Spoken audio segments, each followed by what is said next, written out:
Hey everyone, it's Andrew Klavan with this week's interview with Jeremy Carl. I invited Jeremy on because the smartest person I know, my son Spencer Klavan, no relation, told me he was a really smart guy, something Spencer has never said about me, which is why he's not in my will.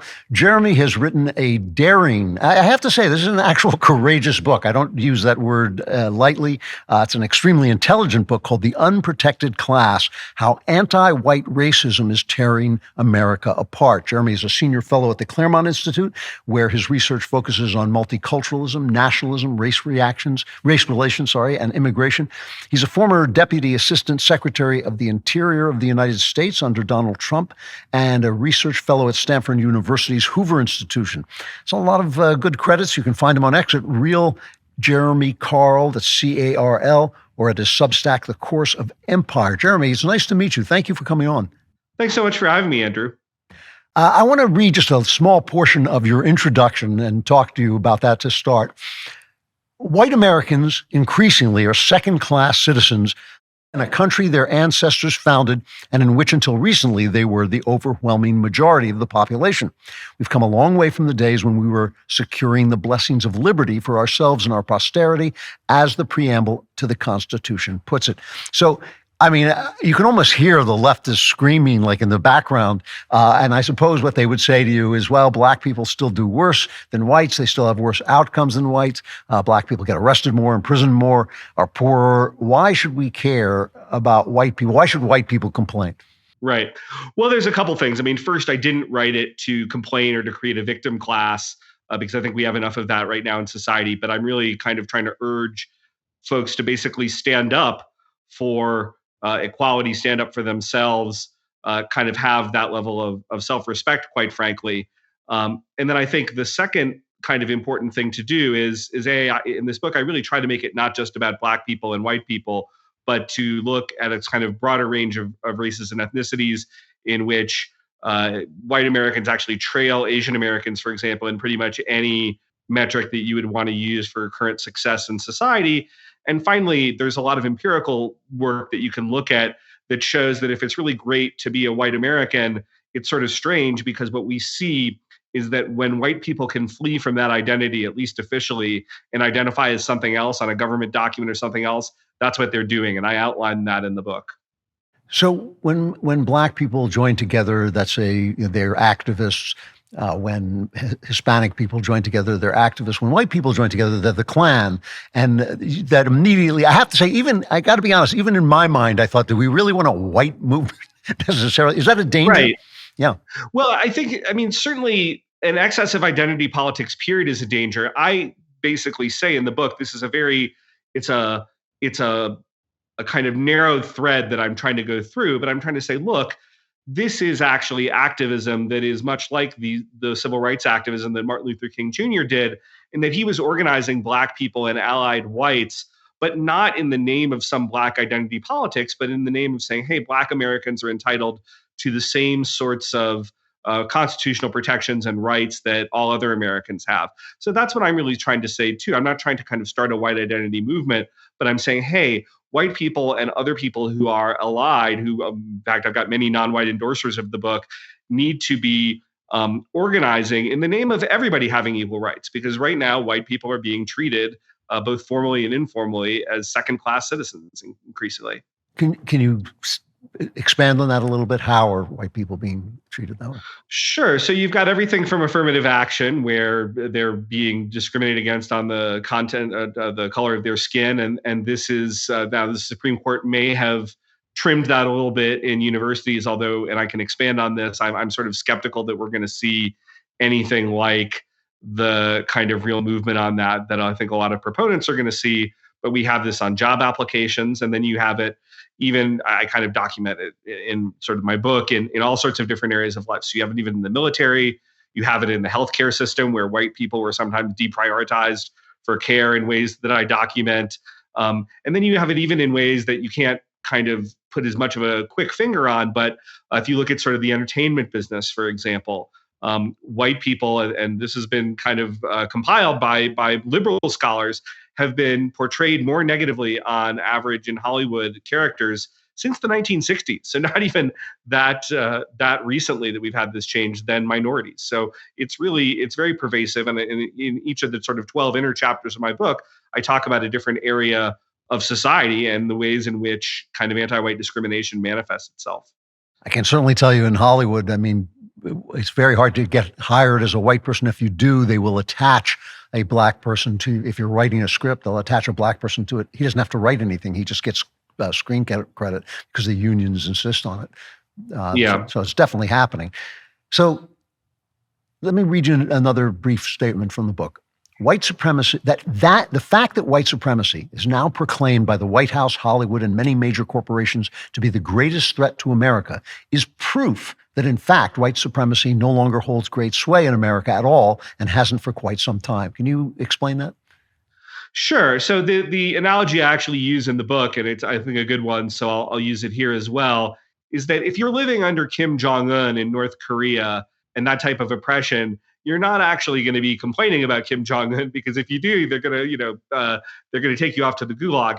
It's only when you're sort of safely away from that that you can kind of talk about how horrible Kim Jong Un was as a leader. So it's the same sort of thing. I mean, back 100 plus years ago, when you could really point to the fact that white supremacy or white privilege existed in society, nobody was talking about it for the most part. But it's really, you begin to see, in fact, the term white privilege first really appears from a professor at Wellesley in the mid 1980s. And it's not a coincidence that this is happening in liberal academia right at the sort of point at which any sort of white privilege in academia that might have existed would have been really kind of a distant relic of the past. So let's talk about, I mean, Black people have some point about the past, right? I mean, that Black people have been abused. Yeah. So let's talk about how we got here from a point where the argument was we should judge a man by the content of his character, not by the color of his skin. And now the argument has become, no, you're allowed to judge people by the color of their skin. Do you agree with your fellow Claremonter, Chris Caldwell, that civil rights law now constitutes a second constitution in conflict with the first? I do, and I talk about that to a degree, although I think I have a little bit, I don't want to say of a more subtle take, because Chris's book is terrific and it is subtle in its own way. But I have a slightly actually less negative, or maybe because I've been so involved in practical politics, a more understanding view of the Civil Rights Act than I think some critics do. And then I think it's really easy to look back 60 years after the fact and say, we wound up in all these really bad places because of some things that were embedded in the 64 Act. I kind of look at it as, yes, that's absolutely true. And it's one of the reasons that we really need to fundamentally reform our civil rights laws. But I'd say two things. One, there were a lot of things that happened after the Civil Rights Act, things like disparate impact Supreme Court decisions, administrative judgments, things that were not inherent in the act itself, but were really kind of the deep state and the courts taking over, that made it much more damaging in terms of the damages than it had to be. Secondly, I want to acknowledge and be fair, we weren't at the time of the Civil Rights Act. It wasn't as if we were some racial paradise, right? And Civil Rights Act was not responding to real problems. So the Civil Rights Act was responding to a real problem that was out there. It was a blunt instrument. I think it accomplished some of its goals, but I think now we've kind of reached a point in which the positives are far outweighed by the negatives, and it's just time to relook at it in some fundamental ways. What about the Great Society? It has always seemed to me that the Great Society was this massive failure that did bring in tons of money into especially the Democrat coffers. I mean, it gave them away to buy votes, and it failed.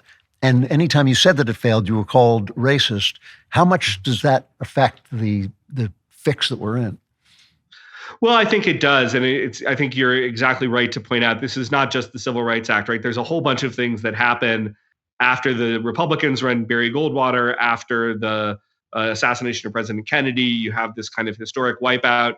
The Democrats have historic supermajorities, and they use it to pass some pretty radical legislation. And so it's not a coincidence that there you also get the Hart-Celler immigration bill, which I talk about quite extensively in my book. That's 1965. And that leads to a fundamental radical transformation of America's immigration policy from anything it had been in its history to kind of where we are today. And it takes us from a society, and this is very relevant to the book, where we were essentially in 1960 census, we were roughly 85 or 86% white non-Hispanic, we were 10 or 11% African American, and sort of 3% everything else, to a society today in which we're 57% white non-Hispanic, and among under 18s, we are a minority white non-Hispanic. So it's been a fundamental demographic transformation of society, and that plus a whole bunch of other things that happened in the Great Society, I think, it has a lot of downsides.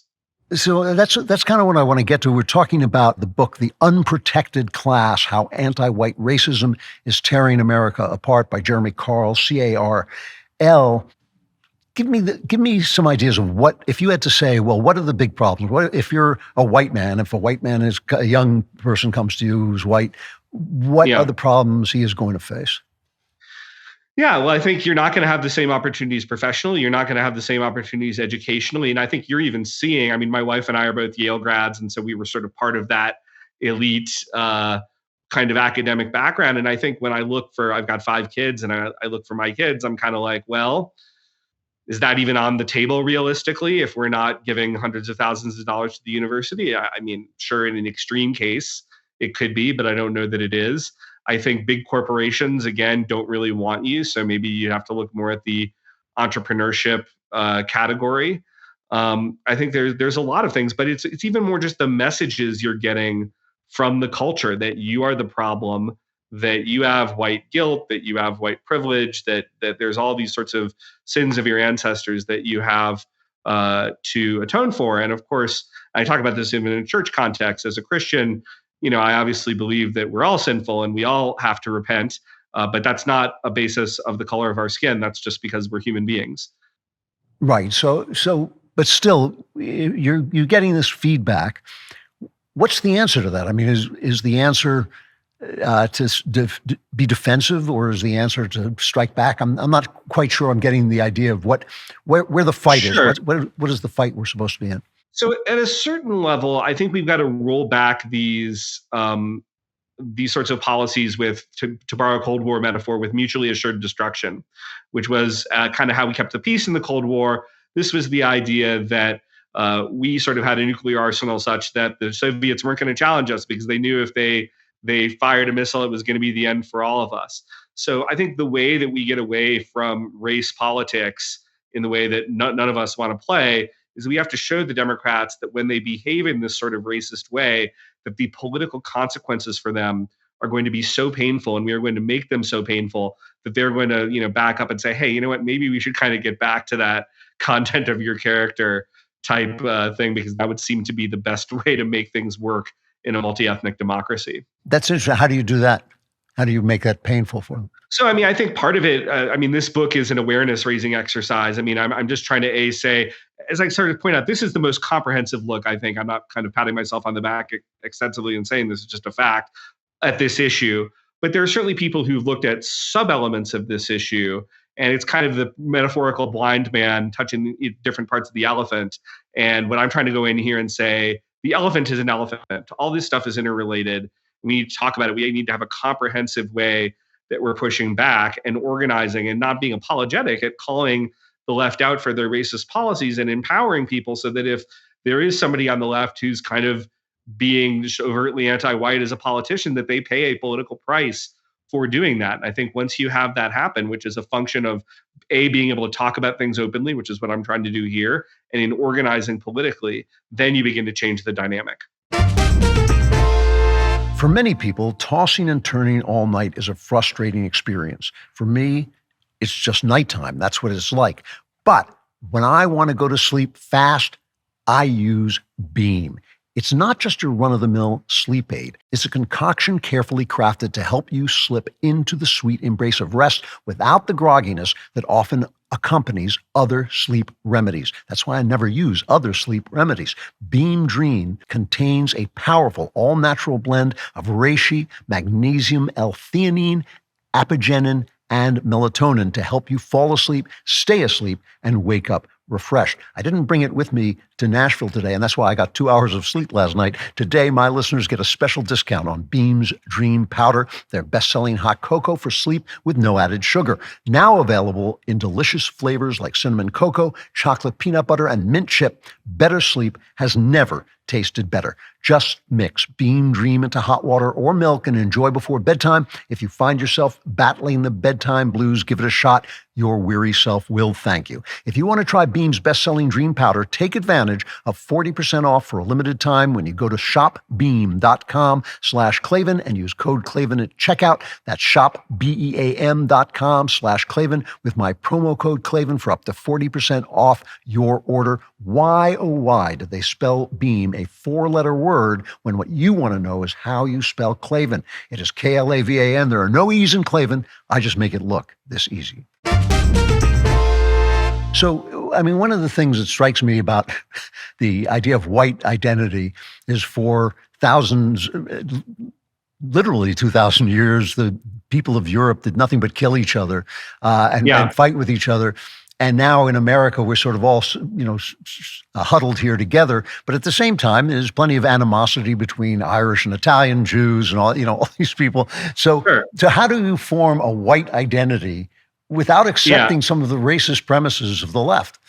Yeah, well, again, I want to be very clear because I am very clear on this in the book, and it's a subtlety, but it is clear. I'm not advocating for white identity politics of any type.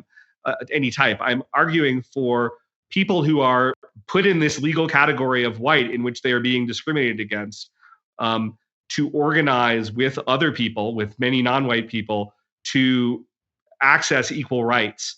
So it's not about kind of trying to create white identity politics because, as you point out, this is problematic for many reasons. It's problematic ethically. It's problematic practically because there's many, many different groups that kind of fall under that white umbrella, and they haven't always all gotten along with each other. But the government has kind of said, hey, if you fall into this category, we're going to treat you as less than. And even more informally, you have groups in society doing that. So we have to push back against that. So how do we start to talk about this? I mean, your book is very blunt, which I really enjoyed. I mean, it's extremely intelligent, but it's also very direct. It's not you don't mince words. How do we start to talk about this in the current climate? Now, I'm not saying we should be afraid of the left or the media, but we should expect a blowback, an unparalleled blowback for this kind of conversation. Yeah, absolutely. And I mean, I think one of the ways I did it, and for folks who look, I mean, I've gotten a huge variety of endorsers from various parts of the conservative movement, some of whom don't even like each other at all for this book. And I'd like to think it's because it's a good book. And I think one of the things that I tried to do very consciously in writing it is, while I was very blunt, at the same time, anytime when we were even going through, I think the best thing my editors did, anytime kind of the language got too flowery or too heated in the draft, we just took it out. And I'm just, the fact, res ipsa loquitur, as they say in the legal profession, let the facts speak for themselves, right? I don't need to kind of gild the lily here. And so what I've tried to do in this book is just write a very factual, calm presentation that's not attacking people. It's not telling other people they're bad. It's not saying white people are the best. Just saying, hey, this is a problem. We need to talk about this problem. There's nothing wrong with talking about this problem. I want white people and non-white people to be comfortable in talking about this. And that's the first step to moving forward. I'm not pretending that my book is just going to magically change the discourse overnight all by itself, but I've seen some stuff already, and that's been great. Like, can you give me an example? Oh, there's much more comfort, even since I've written the book. But first of all, in the 2 years since I started writing the book, I think people in the media, including guys like your colleague Matt Walsh at DailyWire, are comfortable in talking about anti-whiteness in kind of very direct terms. But even just like the term anti-white racism, I haven't done a Google Ngram on it, but I can just tell you from my own Twitter feed, since this book came out just a couple months ago, the number of people I just see using that term, who are very mainstream people who are not apologizing for using that term to describe what's actually going on, it's really increased a lot. And again, I'm not saying that in the way of hoping to have a conflict, but that we need to be honest about what's going on, because if we can't be honest, then we're not going to transcend any of this problem. Charles Murray, I had Charles Murray on the show and I talked to him. His theory basically is that genetically, if everybody is just treated in a colorblind manner, that would be the most just thing to do. But at the same time, it might mean blacks are wind up in lesser positions. Now, I have no way of knowing whether that's true or not, but Murray seems to think it is. Do you think that do you think that that is true? And if it's true, do you think it presents a problem? I think it's a problem. I mean, I think you could certainly say objectively, as of 2024, now whether you could ameliorate it in some way, if you were to look at, I mean, this is what the affirmative action case at Harvard was about, right? I mean, if you did things on a race blind way, you would have a different racial distribution than you have in a pretty dramatic way with blacks and Hispanics and Asian Americans and whites. Now, whether that's a long-term truth, that's a sort of subject outside of what I wrote my book on. But what I would say is just this is the way to go forward, is just to not discriminate, and that there's not it's not that there's no problems with not discriminating. I mean, anytime you have groups that are differently represented in important institutions within society, people are going to care about that. I think realistically also, you're not ever going to fully get rid of some sort of thumb on the scale that's going to be trying to equalize things a little bit, whether, regardless of what I want or what you want or anybody else wants. But I think it's much more dangerous if you look at the history of democracies to kind of have racial carve-outs. One of the things I mentioned in the book is I first started thinking about this issue very seriously 20 years ago. My wife and I were newlyweds. We were living in India, and I noticed their caste politics took on the same sort of tenor as our racial politics, with very, very destructive consequences. And that made me think, that's sort of interesting that that's going on. Secondly, I read Thomas Sowell's book, Affirmative Action Around the World, an empirical essay, which I'd highly recommend to your listeners. And he kind of documents kind of how this sort of race quotas basically play out around the world in a variety of multi-ethnic democracies. And I think the bottom line is, when you have that type of racial categorization in multi-ethnic democracies, the track record for keeping social peace is not great. The book, again, is The Unprotected Class, How Anti-White Racism is Tearing America Apart, by Jeremy Carl, which is C-A-R-L. And you can also find him at his Substack, The Course of Empire. I want to change the topic for a couple minutes. You were in government during the Trump administration, and you sent out an X post after the last debate, which I strongly agreed with and thought was important, where you said that the theory on the right that the debate had been a setup to get rid of Joe Biden was untrue. Can you expand on that? Can you say why you said that? Yeah, it's just I actually just expanded this literally. I just published on a post on my Substack talking about my own personal experience, but basically it's that we don't need if you were going to do it, you would never do it this way. The people who were making that decision whether Joe Biden was going to be a debate were Joe Biden and people who are very personally close to Joe Biden, not kind of the Democratic Party in general. And they're not people who are going to benefit in any way if Joe Biden is pushed aside for somebody else. So I think they made a decision because they're sort of, there's a reality distortion field around working in a place like the White House. They sort of felt like, well, we know he's not great, but we'll spend a week, we can kind of get him through it. It'll be fine. And they were kind of in denial about kind of how crippled Joe Biden really was until they got out there. And so now they're in this really difficult situation where they were covering for him and the media is covering for him. And so I did this very viral Twitter post, but then I just expanded into a Substack where I talked about my own experience working for a decade with the late Secretary of State George Shultz up into his late 90s, and sort of the thought process that goes when you have a guy who used to be very able, and in fact, in Shultz's case, probably more able than Biden, even well into his 90s, but you're kind of working with him and you're trying to accommodate that type of decline that he has. And, in this case, I just think you can't have that for the president of the United States. When you were, I've heard some genuine horror stories about the way people were treated who worked in the Trump administration, treated by the press completely unnecessarily, even people who weren't that high up on the ladder. What was your experience of that reality distortion field, I guess is what I want to know. Yeah. What were you seeing inside and seeing outside, and what was the comparison like? Oh, absolutely. And I talk about this a lot in the environment chapter of the book, because that's my kind of my original field of expertise was energy and environmental policy. That's what I was doing under President Trump. So I had written a lot about on the side when I was at Hoover, not as my kind of primary vocation, but sort of avocationally on some of these race relations, national identity issues, immigration. I'd written it all under my own name. This wasn't like some sort of secret or anything I was ashamed of.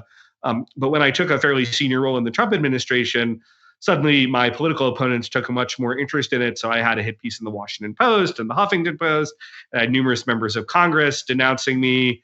To the point that it was like so libelous that I actually consulted with a friend who ironically later became a childhood friend, a Biden federal judge. And I said, look, can I sue these guys for libel because it's so outrageous what they're saying? And he says, look, the problem is when you're in Congress, you basically have sort of special constitutional provisions where within the context of your official duties, you can say sort of not whatever you want about anybody, but it's pretty much impossible to win a libel case against a congressman. But yeah, they came completely after me for stuff that had nothing to do with anything that I was doing in the Trump administration.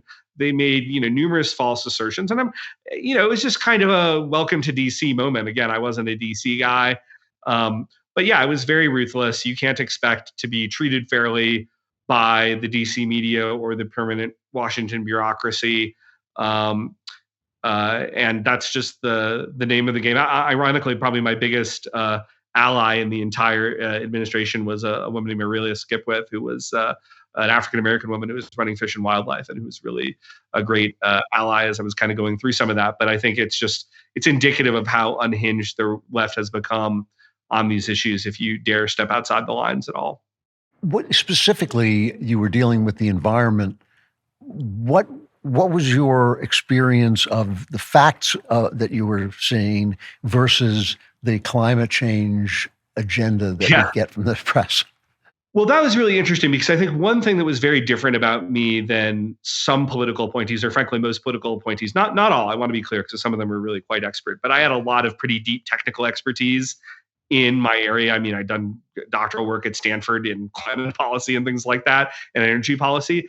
And so a lot of the nonsense that the permanent bureaucracy was trying to get by politicals, I just wasn't having any of it. I'm like sending it back saying, read this article in Science Magazine that is totally contradicting what you're trying to make me, sign off on here. Or, I actually would understand the climate and economic model enough that I would be like, you really can't say that. But of course, the problem is that very few politicals of any administration, I think particularly in Republican administrations, tend to have that type of deep subject matter expertise.